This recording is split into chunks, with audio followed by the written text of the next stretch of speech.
Masters Sunday. It starts with a shave, a shower and coffee with Eamon Lynch. There's a huge leaderboard in the corner of the media centre and we were weighing up the names. Cameron Young, Rory McIlroy, Sam Burns, Shane Lowry, Jason Day, Justin Rose, Scotty Scheffler, Hao Tung Lee. I have this bad feeling about Scheffler, I said. Yeah, Jesus will want him to win, he replied. I thought of Larry Moyes and left the building. There's something you need to know about Larry Moyes. During Masters Week, when you're running to the nearest supermarket for a late night bottle of wine, there's a chance you'll meet Larry at the checkout buying yoghurt. This could be the secret to how he won the Masters, or it could be something else. Here's a piece from the Augusta Chronicle in 2016. Winning a green jacket in 1987 changed Larry Moyes' life, but not as much as the year before when, staring into the face of his newborn son, he accepted Christ as his saviour. There are two churches almost directly across the road from Augusta National Golf Club. The National Hills Baptist Church at the corner of Brookwood Drive and a Whole Life Ministries on Washington Road that is not exactly St. Peter's. But its message is the same. Jesus is coming for us. That's what worried me. Our boys like to watch sport on mornings like these. Tennis or rugby for Rory, GA for Shane. But Cameron Young went to church last month before he won the Players. And Sam Burns puts his hope in Jesus and says that without it we're dead in our sin. And Scotty Scheffler has said that his faith in Jesus is ultimately what defines him. I returned to the media centre and went looking for a Bible.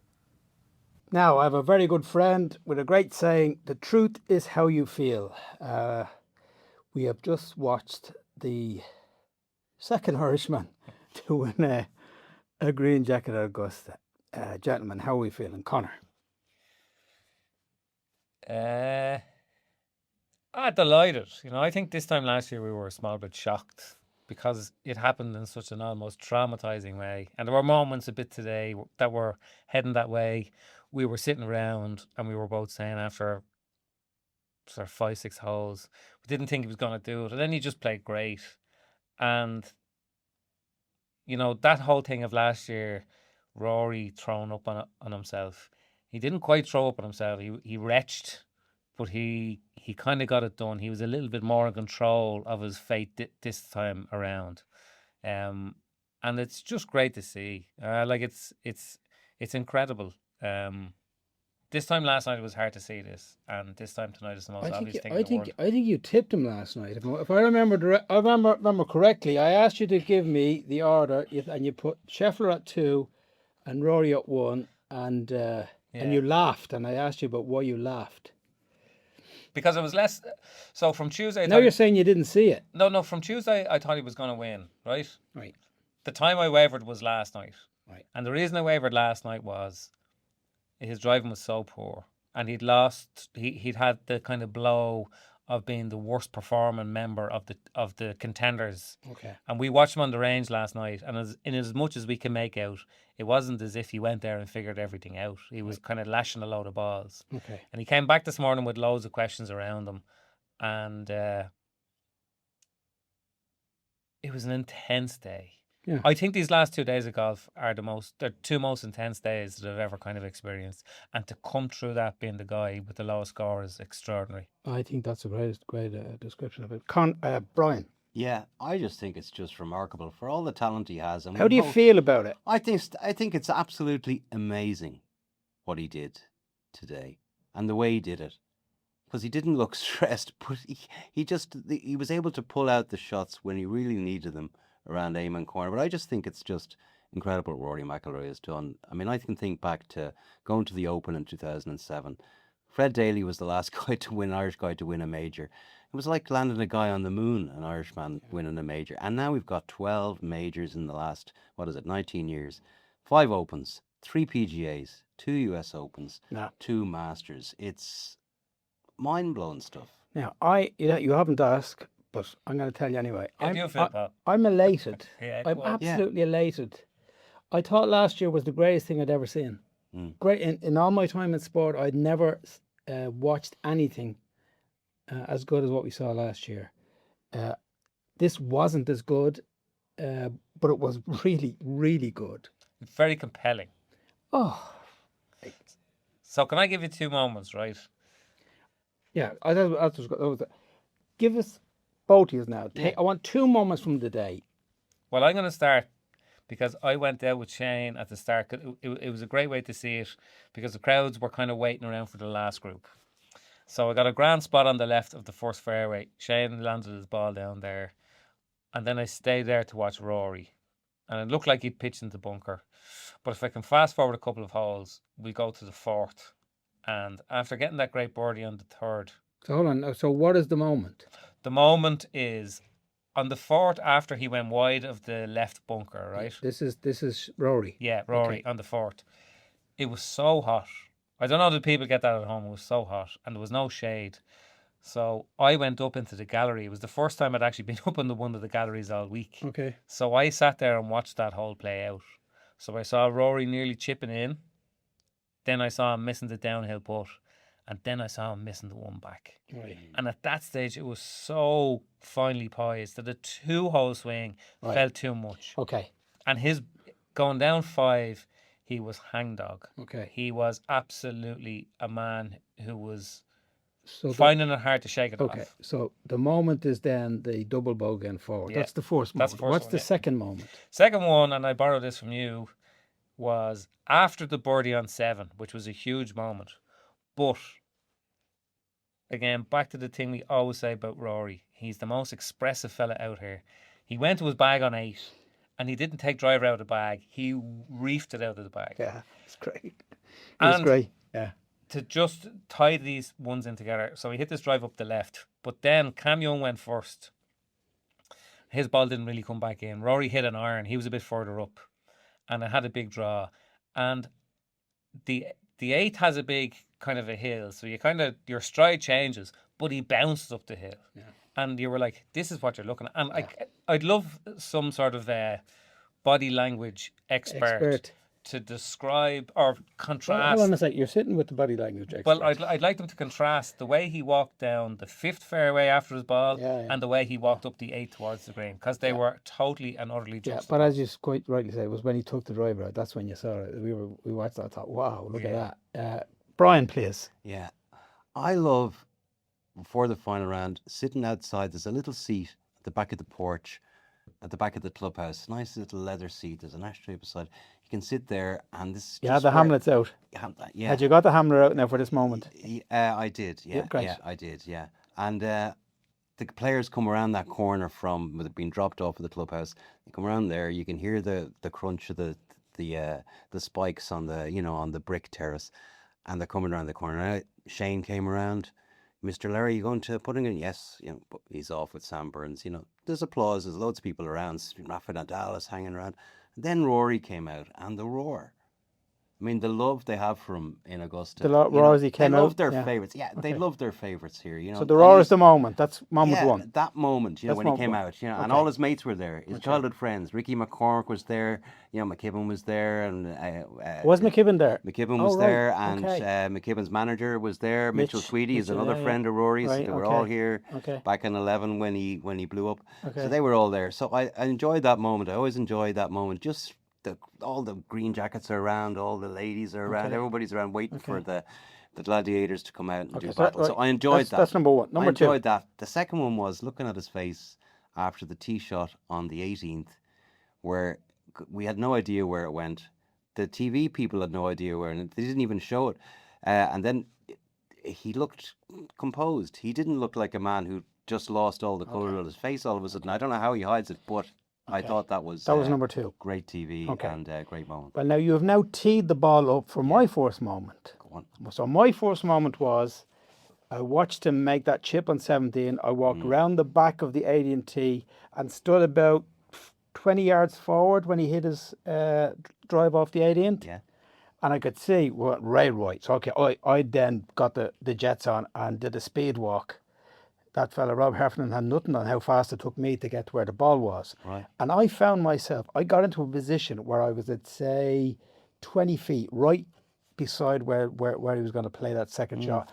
And I watched as he came through the trees to see for the first time Okay. where the ball was. Now, let me tell you what was interesting. He exhaled. He walked up to the ball and he shook his head. It was like, oh, for fuck's sake, not again. You know, why is this so hard? Why am I making this so hard? Right now, visibly, you could see this. It wasn't loathing, but he was not happy with what he knew what he'd done. That he'd put himself behind the 8 ball again with this, and he was not happy. That was the moment number one for me. Here's moment number two. Last year, I actually didn't see him holding the putt because you couldn't get near that green. There were just so many people. And after I watched him play that tremendous shot from the point straw in 18, I knew I was going to be in the same. So I went back to where I was last year, which is the grill room in the clubhouse where a lot of the green jackets sit and where a lot of the players sit. Tommy Fleetwood was there and his wife and family. So I watched him hold the winning putt, and then I went down to where I watched him last year, where he walks across. And Brendan Lowry was standing kind of there but not there. You know what I mean? He couldn't. He was like last year. He actually gave Rory a big hug and he was delighted and all that. But as I walked up to watch Rory walk across, I spotted Brendan, and he was absolutely shattered. The disappointment. It was really moving how shattered he was. So the contrast between the joy that we were seeing to the left and Brendan's deflation and after about what had happened to Shane, I just thought it was just that's sport for you. Yeah. And I went over to him and I said, Brendan, come here for a minute. And I just gave him a big hug. I said, listen, that was really tough today. So they were the two moments I made. Just the contrast, if you want, between two Irishmen back to back in what is now, I think, indisputably the number one major, playing back to back in the final round. One has the second greatest day of his life, and the other has probably the worst. I would suggest. Yeah, no, that's true. And it's funny on Master Sunday how if you get dropped by the leaderboard, you become a footnote. Like nobody was talking about Shane Lowry after a certain point because the obsession is who's going to get this done. I was out on the course for all of the back nine for McIlroy. Was that scoreboard watching stuff? Like Yeah. the question I asked Rory afterwards in the press conference about what his kind of target was, I was wondering, the reason I asked it was I was wondering, did he have more of a match play dynamic in his head going into it this year? Was he watching the boards? Because for those last 4 or 5 holes, there were two guys, Justin Rose and Scotty Scheffler, and either of them were only one birdie away from making it really, really spicy going in. Yeah. And neither of them could take that final step. And Rory got away with being able to make a bogey. Now, maybe he would have made a par if he needed to. But it was just... And it goes back to this incredible tournament. In a way, it's completely backwards and stupid that nobody can find out what the score is in real time. But in another way, to be on the ground as a working journalist or as a punter or whatever else, and for you have to find out 10 minutes later when this scoreboard changes is actually an amazing watching experience. You just don't get that anywhere else. The murmurs when the board comes down, they put the number back up. Is it going to be a 12? The tension. There's about 3 seconds of the most intense You hear tension. a roar in the distance and you go, what was that? Was that Scheffler on 6 maybe? Was that? And you're waiting for the number to go Yeah, up. I'm just shuffling through my papers here because Brian, you also asked a very good, very interesting question at the press conference. The moment of greatest stress for him. What was the moment of greatest stress for him? Yeah. And he said it was on the 11th. Now, I mean, the 11th has not been kind to Rory over Well, the he said, years. well, hold on, let me remind you what he go said. ahead. He said, I'd say walking off the 18th tee, not knowing where my ball was. I think that was the moment of greatest stress. It could go anywhere. It could be anywhere, okay? There were a few others, but he only mentioned one other, and that was the second putt on 11. It was huge to avoid making a bogey there. Yeah. I mean, he had it like a 55 or 60 footer or something, and he left it 7 feet. New green, it was slow, and he knocked it straight in. And that's a hole that hasn't been kind to him over the years. That was huge. That was a huge moment. And the other big moment really was, and it was interesting, the answer he gave was about the 12th where he made the birdie, that he got advice from Tom Watson years ago. Yes, that was great, what actually. to do on the 12th, because you don't know if the wind on the 11th is that way. It should be going that way on the 12th. So wait. wait until you get your win and then hit it. Don't mess around, and he did. That's what he did. So I thought that was, it shows the history and the respect he has for the past winners here. He's paying attention. He's prepared to listen to his. Well, to his not elders. all of them. He didn't Not listen always. to Jack's advice. Don't make an F and double bogey. Yeah, he did that. Early. So. It was Amen Corner was where he won it. He won it around Amen Corner. With his putting as well, because like those puts that he got on 10, put he got on 11, the put he got in, the put he got 16, 12, the put the up he and got down on on 13 16 as well. So like, I was a fair bit away. I tried to find a good spot to watch it on 12, almost at the start of the 13th fairway. So you can't see the hole. That's the thing about 12. You're always far enough away from 12 where you actually can't see it. So you just see the ball disappearing. Yeah. And it was the same thing that happened on 12 and 13. He held his nerve, that was the big thing. Like, the driving in golf is there's so many physical contortions going on that all you need to be doing is technically out a small bit. But in putting, it really is kind of a mind game. And it goes to show you that McIlroy's kind of weaknesses this week weren't about Augusta; they were about himself. Like, the existential stuff is gone. Yeah, it was all his own game. Really, he said that in the press conference, didn't he? That he thought that winning, what was it? Winning the Grand Slam was hard and made it hard, but winning the Masters is hard anyway. Yes, winning that it was winning. That was doing the Grand Slam was making winning the Masters hard. Yeah, but it's actually winning the Masters is anyway. hard. Yeah. But I don't know that people, again, I'm not sure, because we were out in the course, how much it was being spoken about on commentary. But the wind kicked up today at about 3 o'clock. Good point. Yeah. And like Augusta, the geography of the course, like, it's not one of these straight out, straight back golf courses. And there are certain parts of the course where there's a lot of trees, and there's others where it's more sparse. So the wind kind of comes in squalls. It was really heavy up around the 8th, but then there were other parts of it where it was a small bit off. But 12, it's such a delicate shot for these fellas, because the distance between their 9-iron and their 8-iron is so far. Yeah. All you need is a slight breeze and it's Armageddon. So the stuff that he did around there was so, and it gives you a new appreciation for golf when you see it in real time. Like, we went up into the stand beside 15 to watch him hit in. It's a great vantage point there. Yeah. It must be the best spot for watching golf in the world. Because we could see the shots into 15 and the tee shots on 16. Yeah. And it was incredible to be there. But he had to lay up. We knew he was in the trees. He seemed to get a decent yardage. But I don't know that it come out thin, that shot on 15. But straight away he was giving it this. So he didn't hit his mark. He underhit it, and he thought it might spin back to him. Yeah. And that's golf. Like, it's like, you play football or you play snooker or you play whatever. The pitch is the same size. The goalposts are in the same place. Yeah. But just one thing can kind of throw you here. And I don't know how many times Rory would have played that layup shot on 15 and in practice. What was your sense, both of you, who we were all out on the course, but what was your sense of, like, you always get a sense of who the crowd are rooting for? Now, you had Scotty Scheffler, world number one, American born and bred. Justin Rose, obviously English, but sentimental favourite, you'd have to say, given his experiences here, and Rory, who won last year. Where were the crowd going in terms of?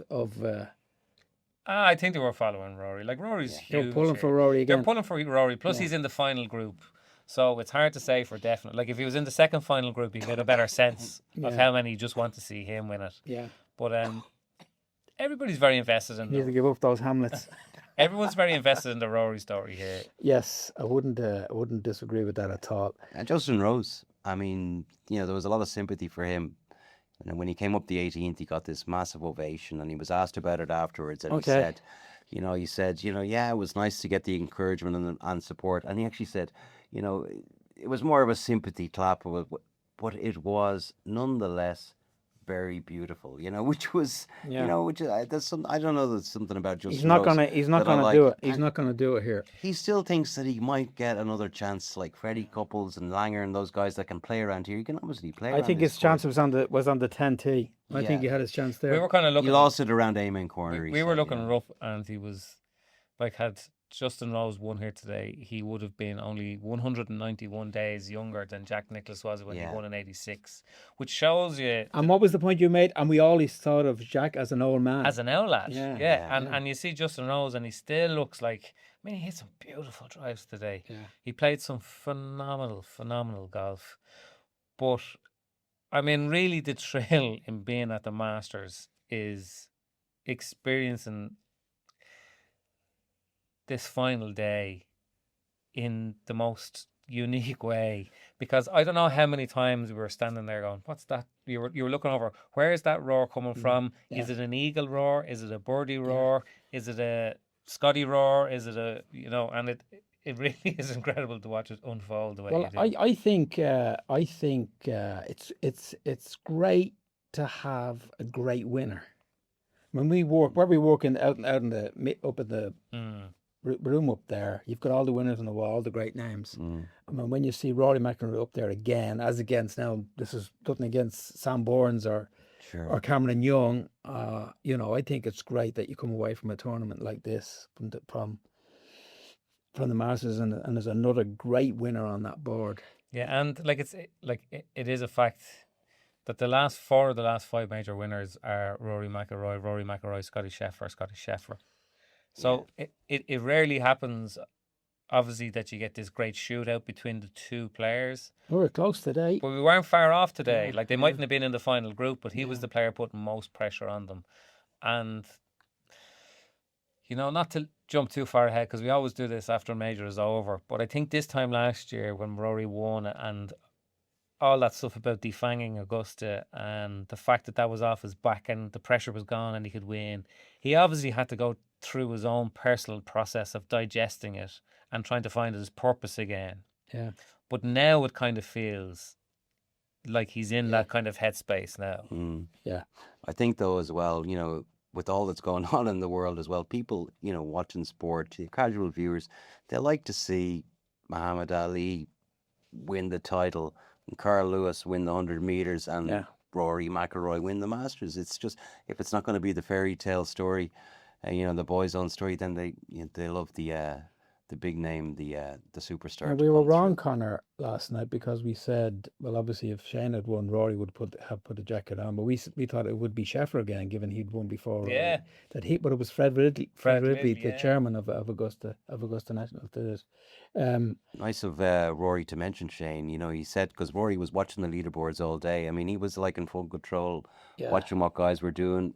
Got his breaks in, that guys backed off just when he needed them to back off, and he was looking for Shane, and he was, what he was doing. So it was. But did they show Shane embrace him, because he was there for him? I didn't see that. Yeah, so he was there. I saw him. Yeah. I just would wondered if expect they'd that, shown that on TV. I would expect that. But I also spoke to, well, I didn't speak to Shane, but I saw Shane and stopped him. Just said, listen, keep going. Yeah.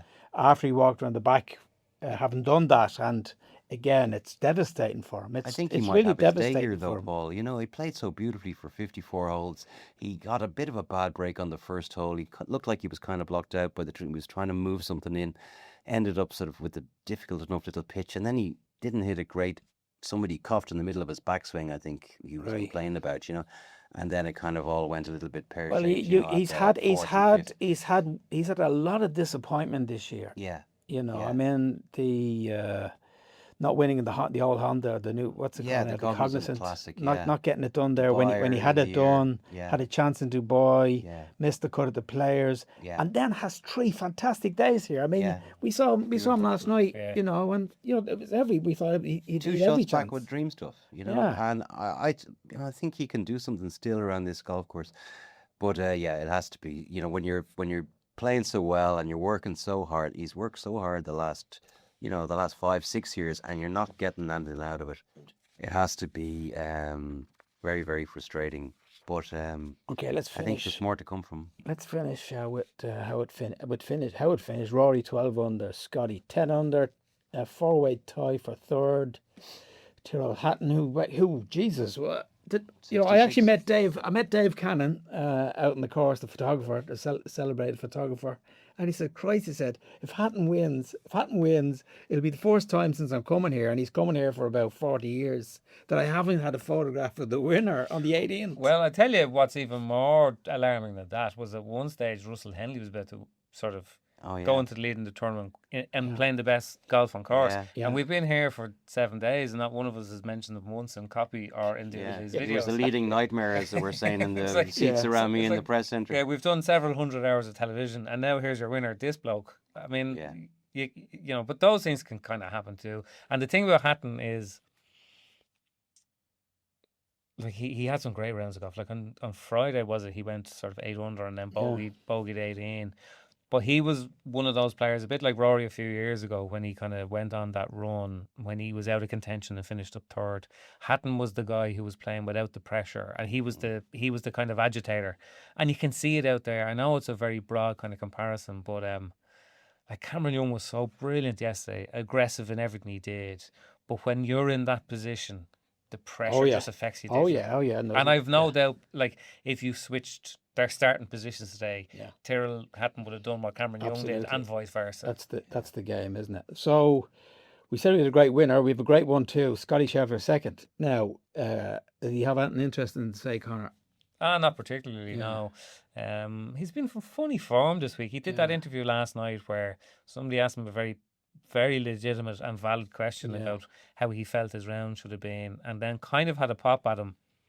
He was very disrespectful to the question and the journalist asking the question, and then kind of referred to it himself afterwards and kind of answered. So I don't know. He's been in a weird kind of form this year, this week, but I haven't seen much of Scotty up close, other than there's a couple of days he's gone out and started extremely well, and then just stalled, and then just kind of got stuck making pars. Yeah, which happened today again. Yeah, and he looks a little bit off, as in he finds it hard to make 2 good shots on every hole. I have to say, if he'd